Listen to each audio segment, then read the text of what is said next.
డబ్బు, అనారోగ్యం, ఉద్యోగం, వ్యాపారం, అప్పులతో బాధపడుతున్నారా? మీకోసమే లాంచ్ యువర్ ఫ్యూచర్ ప్రోగ్రామ్. నమస్తే, welcome back to Suman TV. ప్రస్తుతం మనతో పాటు ఉన్నారు సీనియర్ పోలీస్ ఆఫీసర్ రెడ్డన్న గారు. నమస్తే సార్. నమస్కారం అండి. సార్, ఈ ఎయిర్ ఇండియా బోయింగ్ విమానం ఈ 11A సీట్ ఏదైతే ఉందో దీని గురించి ఇప్పుడు అందరు మాట్లాడుకుంటున్నారు. ఎందుకు అంటే విశ్వాస్ కుమార్ బయటపడ్డాడు. 242 మందిలో నుంచి ఈయన ఒక్కడే బయటకు వచ్చాడు. అది కూడా 11A సీట్ దగ్గర కూర్చున్నాడు కాబట్టి, అది ఎమర్జెన్సీ డోర్కి దగ్గరలో ఉంది కాబట్టే బ్రతికాడని చెప్పేసి ట్రోల్స్ చేస్తున్నారు. నిజంగానే 11A దగ్గర ఎమర్జెన్సీ డోర్ దగ్గర కూర్చోవడం వల్ల ఆయన బతికాడా? అంటే అన్ని విమానాల్లోనే ఇలానే ఉంటుందా అంటే ఒకసారి సార్, అంటే నిజమేనా ఇది అందరూ అనుకునేది? ఇప్పుడు ఎమర్జెన్సీ డోర్లో అన్నిట్లో 11Aలోనే ఉండదండి. విమానం చిన్నదైతే 2 ఉంటాయి, పెద్దదైతే 4 ఉంటాయి, ఇంకా పెద్దదైతే 6 కూడా ఉంటాయి. సో ఎమర్జెన్సీ డోర్లు జనరల్గా ముందర 2 వెనకాల 2 ఉంటాయి. అక్కడ స్పేస్ ఎక్కువ ఉంటుంది. చాలామంది అక్కడ అడిగి రిక్వెస్ట్ చేసి కూర్చోడానికి కారణం ఏమంటే కాళ్ళు చాచుకోవచ్చు, లీన్గా బాగా పెట్టుకోవచ్చు, రిలాక్స్గా ఉండొచ్చు అనే ఉద్దేశంతో ఎక్కడైతే ఎమర్జెన్సీ డోర్స్ ఉన్నాయో అందరూ ముందు ఎయిర్ క్రాఫ్ట్లో బుక్ చేసుకునేటప్పుడు కూడా లాంగ్ జర్నీ అయితే, ఇప్పుడు మనం ఇక్కడ నుంచి లండన్ అంటే 9 గంటలు, యుఎస్ అంటే 12 గంటల తర్వాత కానీ మీకు బ్రేక్ ఉండదు. ఇప్పుడైతే సింగిల్ ఫ్లైట్స్ ఉన్నాయి. మనం ఎప్పుడైనా చేసుకునేటప్పుడు ఈ సీటు 11A ఉండొచ్చు, 16A కూడా ఉండొచ్చు. ఎయిర్ క్రాఫ్ట్ బట్టి ఉంటుంది. ఎయిర్ క్రాఫ్ట్ సైజుని బట్టి ఎమర్జెన్సీ డోర్లు మారుతూ ఉంటాయి. ఒక్కొక్క కంపెనీ, ఇప్పుడు బోయింగ్ ఒక రకంగా ఉంటుంది, మిత్సుబిషి ఇప్పుడు జపాన్లో తయారయ్యే మిత్సుబిషికి మధ్యలో ఉంటాయి. పెద్ద ఎయిర్ క్రాఫ్ట్ అయితే 6 ఉంటాయి. కాబట్టి ఒక్కొక్క ఎయిర్ క్రాఫ్ట్ బోయింగ్లో ఒక రకంగా ఉంటాయి, అదేవిధంగా ఎయిర్ బస్లో ఒక రకంగా ఉంటాయి, మిత్సుబిషిలో ఒక రకంగా ఉంటాయి. ఈ విధంగా ఒక్కొక్క కంపెనీ దగ్గర 200 కంపెనీల దాకా ఉన్నాయి ఎయిర్ క్రాఫ్ట్ కంపెనీ, చిన్న పెద్ద అన్నీ కలుపుకుంటే ప్రపంచంలో. సో ముఖ్యంగా తయారు చేసేది యుఎస్ బేస్డ్ కంపెనీ, జపాన్ ఉన్నాయి. ఆ విధంగా కొన్ని కంపెనీలు ఇండియాలో కూడా HAL తయారు చేస్తుంది ఎయిర్ క్రాఫ్ట్స్. మనం జెట్ ఫ్లైట్స్ కూడా తయారు చేసుకుంటాం. అంటే ఒక్కొక్క దానికి ఒక్కొక్క ప్యాసింజర్ ఎయిర్ క్రాఫ్ట్స్లో ఒక ఎమర్జెన్సీ డోర్లు, ఎమర్జెన్సీలు ఏమైనా జరిగితే సముద్రంలో పడిపోయేటప్పుడు ఎట్లా అంటావు, అందుకనే మనకు చెప్తారు ఫ్లైట్లో కూర్చోగానే ముందర 2 ఉంటాయి. అందుకనే దాన్ని ఎక్స్ప్లెయిన్ చేస్తారు, దీన్ని నువ్వు లాగాలంటే ఎట్లా గట్టిగా లాగాల అవన్నీ చెప్తారు. ఎయిర్ మాస్క్ కిందికి వస్తుంది, ఇవన్నీ యాక్షన్ చేసి చూపిస్తారు. ఎందుకంటే ఎమర్జెన్సీ ఎప్పుడైనా ఏర్పడుతుందేమో అనే ఉద్దేశంతో చెప్తారు. దాంట్లోనే 11A ఉంటుందని లేదు, 11A ఉండొచ్చు, 16A కూడా ఉండొచ్చు. కాకపోతే ఈయన బతకడానికి కారణం ఏమిటా అని, ఆ సీటు ఇప్పుడు 2 పక్కల ఉంటుంది కదా. 11Aకు ఉన్నట్టే ABCDEFGH ఉంటే 11GHలో ఉండేవాడు కూడా బతకాలి కదా, ఆ సైడ్ ఉంటుంది. 2 పక్కల ఉంటాయి ఎమర్జెన్సీ ద్వారాలు, మరి ఆ పక్క ఉండేవాడు బతకలేదు కదా. ఒకటి ఈయన తగిలిన దగ్గర ఆ సీట్తో పాటు లేసి వచ్చింది, సీట్ పైకి ఎగిరి కింద పడింది. సో సీటే వచ్చి పడింది కాబట్టి ఆ సీట్లోనే పడ్డాడు కాబట్టి ఆయన బతికి బయటపడ్డాడు. భగవంతుడు దయా, ఆయన అదృష్టం, అంతకు మించి ఏం లేదు. ఎందుకంటే సార్ మిందా చెప్పారు ఒక వీడియోలో 1,25,000 లీటర్ల ఫ్యూయల్ అంటుకుపోయింది అక్కడ, అంటే బ్లాస్ట్ అయిపోయింది కదా. అంత బ్లాస్ట్ లో కూడా ఇతను బతికాడు అంటే అందరు అందుకే హల్చల్ చేస్తున్నారు, ఇది 11A సీట్ వల్లే అనేసి. అందుకే అంటే అందరు ట్రోల్స్ కూడా ఇప్పుడు అట్లా ఆ విధంగా అయితే ఆ ఎయిర్ క్రాఫ్ట్ లో 4 ఉంటాయి కదా ఎమర్జెన్సీ డోర్లు, 4 బ్రతకాలి కదా. అయితే డోర్ కి ఈ సైడ్ ఉంటుంది. ఇప్పుడు ఒక డోర్ కి ముందు 11Aకి ముందు 10A కూడా ఉంటుంది కదా. 10A కూడా డోర్ పక్కనే కదా. ఇప్పుడు 10 తర్వాత 11, 1 2 3 ABCDEFGH అని ఉంటుంది. 11 తర్వాత 11D, ఒకవేళ 6 సీట్లు ఉంటే ఈ 11F బతకాలి కదా, ఆ పక్క ఎమర్జెన్సీ డోరే కదా. ఇదేమంటే ఎయిర్ క్రాఫ్ట్ అక్కడికి బ్రేక్ అయింది. ఆ బ్రేక్ అయితే ఆ సీట్ బయటపడింది.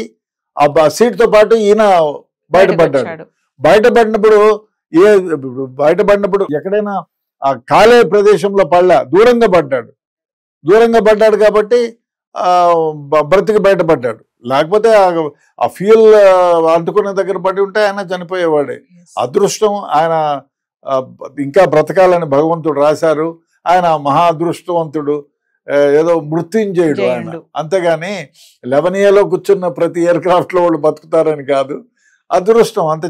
అది కాదు, ఇంకో విషయం, ఎయిర్ క్రాఫ్ట్ లో కూర్చున్న వాళ్ళు అంటే అది సబటైజ్ అయిందో లేకపోతే ఎయిర్ క్రాఫ్ట్ చెడిపోయినందువల్ల లేకపోతే మిస్ హ్యాండిలింగ్ వల్ల ఏదో లేదు.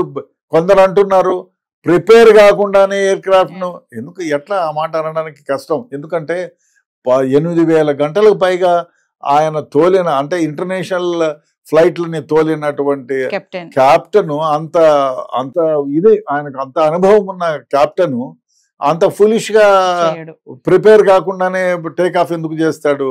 చేయడు కదా. డెఫినెట్ గా ఆయన ఆ విధంగా ఉండిండడు. ఎందుకంటే కొన్ని వేల గంటలు ఇతర దేశాలతో ప్రయాణం జరిపినాడు, ఇంటర్నేషనల్ ఎయిర్ క్రాఫ్ట్ లో పోయినాడు, చేర్చినాడు. అది చాలా మంది అంటారు అందువల్లనే ప్రిపేర్ కాకుండానే ఇచ్చేసినాడని. కొందరేమంటారు ఫ్లాప్స్ సరిగా పనిచేయవు. ఈ విషయం ఏమిటంటే ఇంజన్ కి, ఫ్లాప్స్ కి, టేక్ ఆఫ్ కి ఇవన్నీ కూడా ఈక్వల్ గా ఆటోమేటిక్ గా పనిచేసే నియంత్రణ ఉంటుంది. అది ఆటోమేటిక్ నియంత్రణ పనిచేయలేదా? అది ఎందుకు టేక్ ఆఫ్ కాలేదు? టేక్ ఆఫ్ లో అంత టేక్ ఆఫ్ అవుతూనే ఎందుకు గ్రౌండ్ అయింది? ఇంజిన్ ఫెయిల్ అయితే తప్ప. ఇప్పుడు ఒక హైట్కి పోగానే ఇంజిన్ ఆగిపోతే ఏమవుతుంది? మనం ఒకసారి ఎయిర్ క్రాఫ్ట్ లో పోతూ ఉంటాం, ఎయిర్ క్రాఫ్ట్ లో పోతూ ఉంటే మనం ఇంటర్నేషనల్ లో కానీ పోయేటప్పుడు ఎయిర్ బంప్స్ వస్తాయి. ఒకసారి విమానము పైనుంచి రాయేసి విసిరేస్తే కిందికి వచ్చినట్టు పడిపోయి చాలా సందర్భాల్లో జరిగింది. నేను ట్రావెల్ చేసేటప్పుడు కూడా 100 అడుగులు డ్రాప్ అయిపోతుంది. ఒకసారి మలేషియా నుంచి మెడ్రాస్కి వచ్చేటప్పుడు, ఇప్పుడు కాదు 20 ఏళ్ల క్రితం, ఎయిర్ బంప్స్ వర్షాలకి ఒకసారి 200 అడుగులు డ్రాప్ అయిన సందర్భాలు ఉన్నాయి. భయమైపోతుంది. అంటే ఎయిర్ గ్యాప్ వస్తే ఎయిర్ క్రాఫ్ట్ డౌన్ అయిపోతుంది, ఆటోమేటిక్గా డౌన్ అవుతుంది, తర్వాత మళ్ళీ పుంజుకుంటుంది. సో ఆ ఎయిర్ బంపర్స్ వచ్చినప్పుడు ఎయిర్ క్రాఫ్ట్ డ్రాప్ అవుతూ ఉంటుంది. సో ఆ విధంగా కూడా జరుగుతుంది. సో అది ఎప్పుడు సర్టన్ 1000 ఫీట్స్ పైకి పోయిన తర్వాతనే ఎయిర్ బంప్స్ ఉంటాయి వర్షాకాలంలో పిడుగులు పడినప్పుడు.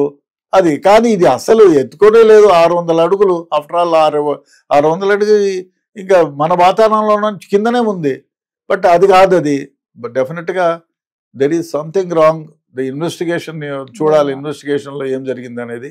సో ఇది బోయింగ్ విమానాల్లోనే ఈ 11A అనే దగ్గర ఎమర్జెన్సీ డోర్ అనేది ఉంటుంది అంటారు, అంతే? అన్ని విమానాల్లో కాదు, ఆ మోడల్లోనే ఉంటుంది. ఇప్పుడు సపోజ్ దీని capacity 737 dream liner air line లో అదే ఉండొచ్చు.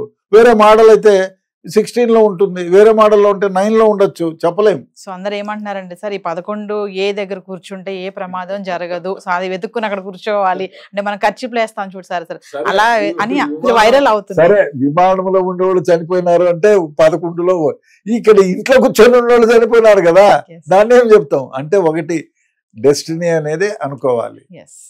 అదే అంతే కదా.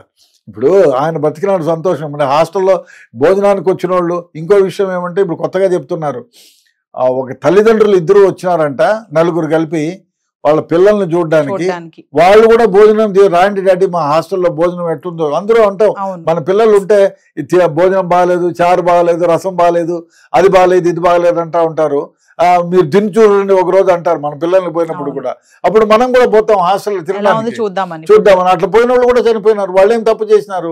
వాళ్ళు రాకుండా వదిలే పోరా, మేము తినేసి వచ్చినాం, లేదు మేము బయట తింటాం మీరు అన్నా, లేదు మీరు కూడా పోదాం రండి బయట తింటాం, ఒక పూట అక్కడేం తింటారు బాగలేదు అంటున్నారు కదా, అట్లున్నా బ్రతికిపోయేవాళ్ళు. కాబట్టి ఇవన్నీ ఉట్టి మాటలండి. 11A దగ్గర బతుకుతారు, 16-4 దగ్గర బతికిపోతారు అనేది ఇదంతా ఒక ఏదో మాట వరుసగా చెప్పుకోవాల్సిందే. కానీ ఇప్పుడు ఎయిర్ క్రాఫ్ట్ లో అన్ని 4 దగ్గర ఉంటాయి ఎమర్జెన్సీ. దానికైతే డెఫినెట్ గా 4 దగ్గర ఉంటాయి. 4 దగ్గర ఉంటే 4 ఎమర్జెన్సీ డోర్ దగ్గర పోయిన వాళ్ళు బతకాలి కదా. ఇదంతా ఉట్టిది ఆయన డెస్టినీ.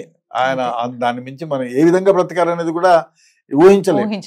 ఎందుకంటే అన్ని మంది చనిపోయినారు, కింద పడినోళ్ళు కూడా, భోజనానికి వచ్చిన వాళ్ళు కూడా చనిపోయినారు. కాబట్టి అది భగవంతుని దయ అనుకోవచ్చు, మాయ అనుకోవచ్చు, లేదు అది ఆయనకు బ్రతకడానికి ఇంకా భూమి పైన నూకలు ఉన్నాయి కాబట్టి బ్రతికినాడని చెప్పుకోవాలి. Thank you sir.